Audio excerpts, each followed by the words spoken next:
Hello everyone, आप सभी का स्वागत है मेरे यूट्यूब चैनल में ग्रो मोर ट्रेडिंग। तो आज हम देखने वाले हैं सुज़लोन शेयर के बारे में। जो सुज़लोन शेयर है उसका क्वार्टर 4 का रिजल्ट आ चुका है। सुज़लोन में अपने क्वार्टर 4 के रिजल्ट अनाउंस कर चुके हैं और ये रिजल्ट अनाउंस होने के तुरंत बाद उसी दिन स्टॉक का प्राइस 10% से भी ज्यादा अप हो चुका है। अगर आप क्वार्टरली रिजल्ट से भी पहले का देखेंगे तो लास्ट 1 मंथ में स्टॉक का प्राइस मोर देन 45% अप जा चुका है।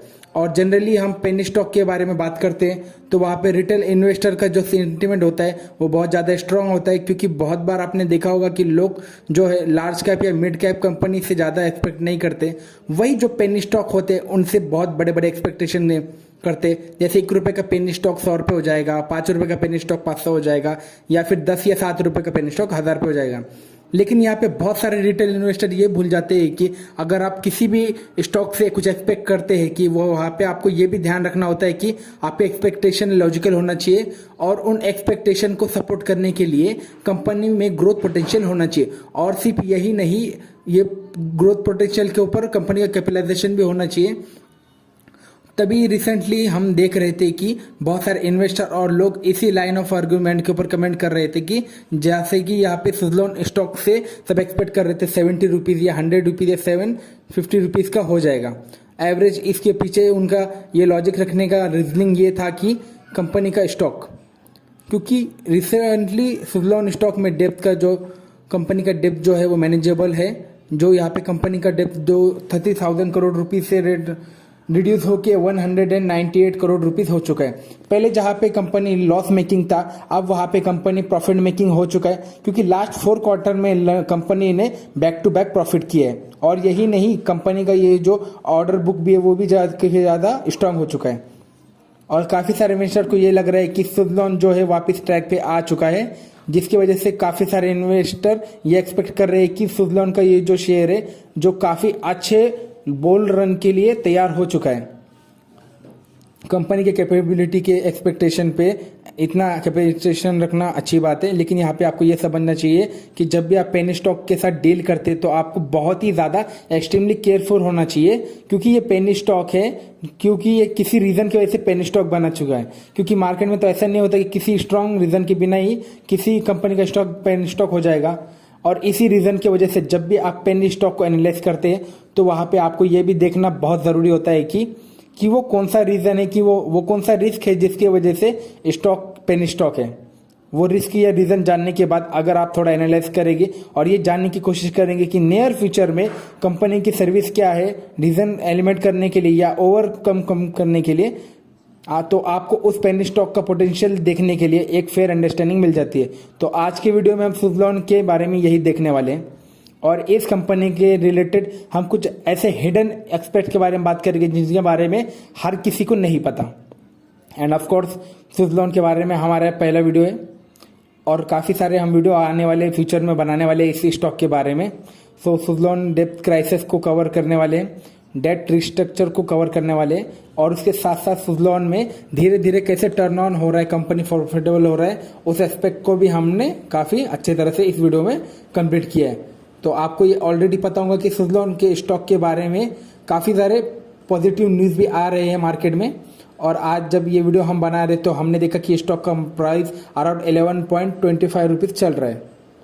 और ऐसे बहुत सारे स्टॉक के बारे में हम आपको आगे कम्युनिटी में एनालिसिस करते। अगर आप हमारे वीडियो को पसंद करते तो आप हमारे चैनल को सब्सक्राइब कर सकते हैं। सो चलिए इस वीडियो को हम स्टार्ट करते और फंडामेंटल में डीप एनालिसिस करते और उस कंपनी के हिडन एस्पेक्ट को समझने की कोशिश करते और उसके साथ साथ उस कंपनी के शेयर से हम क्या एक्सपेक्टेशन रख सकते वो भी डिस्कशन करते। तो सबसे पहले सुज़लोन का जो रिसेंटली Q4 का रिजल्ट है उसको ज़रा डिटेल में डिस्कस करते। और इस क्वार्टर में आप देख सकते हैं सेल्स उसका 1694 का हुआ है, ऑपरेटिंग प्रॉफिट 233 करोड़ है और ऑपरेटिंग मार्जिन 14% है और नेट प्रॉफिट 320 करोड़ रुपीस चल रहा है। कंपनी का नेट प्रॉफिट इस कंपनी के नेट प्रॉफिट से ज़्यादा कैसे, सो इसको थोड़ी देर में हम इसको डिटेल में डिस्कस करते हैं। उसके पहले हमें जो Q4 क्वार्टर का जो रिजल्ट है उसके बारे में चेक करते हैं और देखते हैं कि इस क्वार्टर में ग्रोथ कितना है। सो सबसे पहले इस वीडियो को आप देख रहे हैं तो लाइक कीजिए। और मार्च 22 क्वार्टर को लास्ट मंथ के क्वार्टर को कंपनी के सेल्स में 5% का नेगेटिव ग्रोथ है, लेकिन आप यहाँ पे ऑपरेटिंग प्रॉफिट देखते हैं तो उसमें 7.4% का ग्रुप हुआ है, क्योंकि जो कंपनी का ऑपरेटिंग मार्जिन है 9% से बढ़ के 14% तक हो गया है।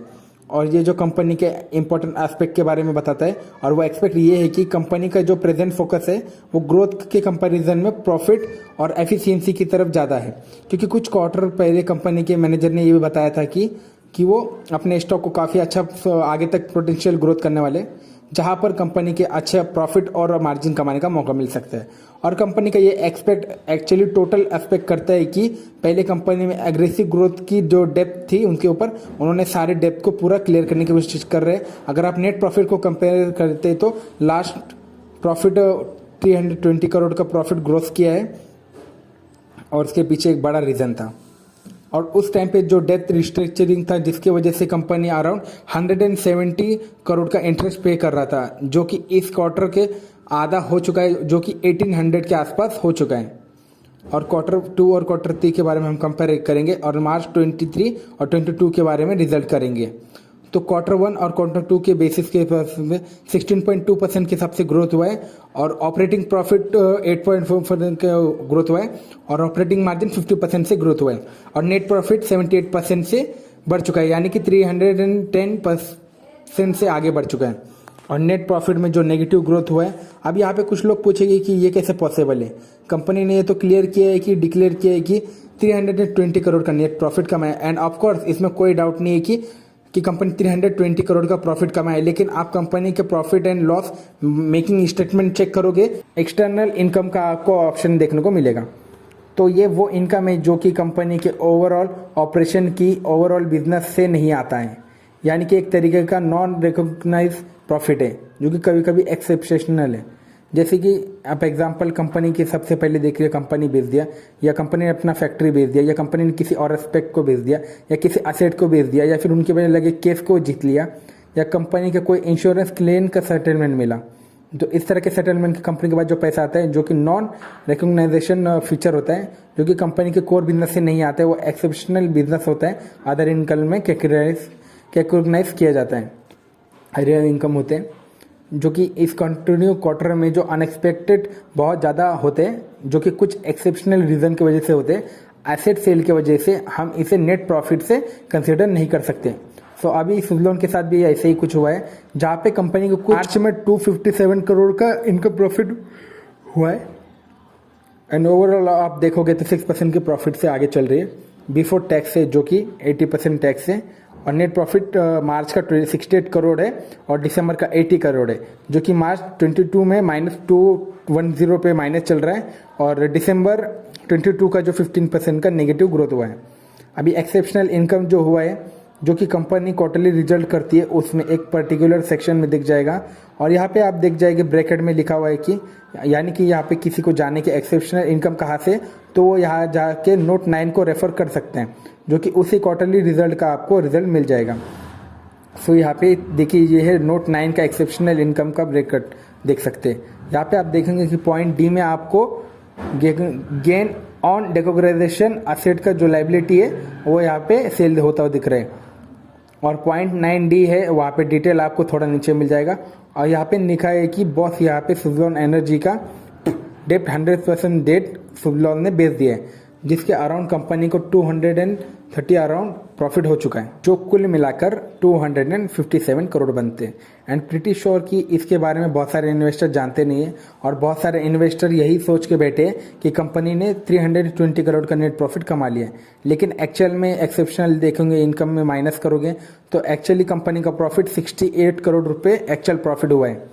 320 करोड़ के जो बेसिस पे हाइप क्रिएट किया जा रहा है, जिसकी वजह से सुज़लोन का स्टॉक प्राइस एक ही दिन में 10% से हाई किया है, तो वह उस हाइप को या उस रिकॉग्नाइजेशन की सच्चाई क्या है आपको वो समझ आ चुका होगा। और जनरली मैंने स्टॉक मार्केट में देखा है कि जब भी किसी स्टॉक में कुछ अंडरस्टैंडिंग गैप का फायदा उठा के हाइप क्रिएट किया जाता है, उस हाइप के बेसिस पे जिसका शेयर उतना ऊपर जाता है तो उसी तरीके से वो शेयर नीचे भी आता है। और ऐसा बैंकिंग सेक्टर का पेन स्टॉक है, जो कि 1992 में बैंक करप्ट होने वाला था, जो कि आप देखें कंपनी ने बहुत स्ट्रॉन्ग कमबैक किया है और फंडामेंटल स्ट्रॉन्ग हो रहा है। जब इस कंपनी में छोटा मोटा डेवलपमेंट होता है तो कुछ लोग इसी स्टॉक को रिटेल स्टॉक के नाम से क्रिएट करते हैं।